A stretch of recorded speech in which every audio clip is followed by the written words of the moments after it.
The debate over marijuana is gaining strength in Hampton Roads. A Norfolk councilman suggesting the city decriminalize possession of small amounts of the drug.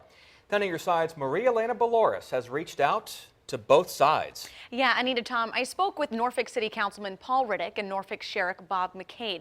They're on different sides of the table, but they both say that it's time to have this discussion. Now, Councilman Riddick wants to include the decriminalization of marijuana in the legislative package that City Council will send to the General Assembly. But he says this idea will not move forward unless the majority of council agrees with him, and local law enforcement has to be on board. Will decriminalizing marijuana be helpful or hurtful? It's a question that Norfolk City Councilman Paul Riddick hopes starts a discussion. I would like to hear from police officers. I'd like to hear from judges. I'd like to hear from clinicians, and I'd like to hear from the experts to find out what their thoughts on this would be.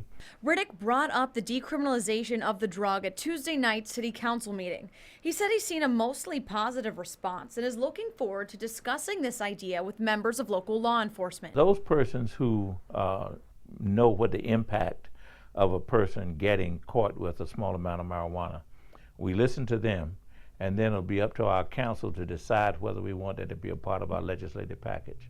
Norfolk Sheriff Bob McCabe said he's surprised this topic came up at the City Council meeting. As long as it's against the law, then I think that we need to, act accordingly. He says it's time for this discussion. There's pros and cons to it. You'll see some studies that show that it doesn't lead, to, stronger uses of crack cocaine or heroin. And then you see some studies that says it does. Riddick says he wants decriminalization, but not legalization. So drug offenders with a small amount of marijuana would face a civil charge with a fine, not a felony. The amount of the drug, that's something to be determined. Councilman Riddick is hoping law enforcement and state officials will be able to have this discussion at the Virginia Municipal League meeting in October. Sheriff McCabe says he's looking forward to the conversation, but the legislation still has to be approved by the General Assembly in Richmond before any changes will take place. I'm Marielena Balouris, 10 on your side.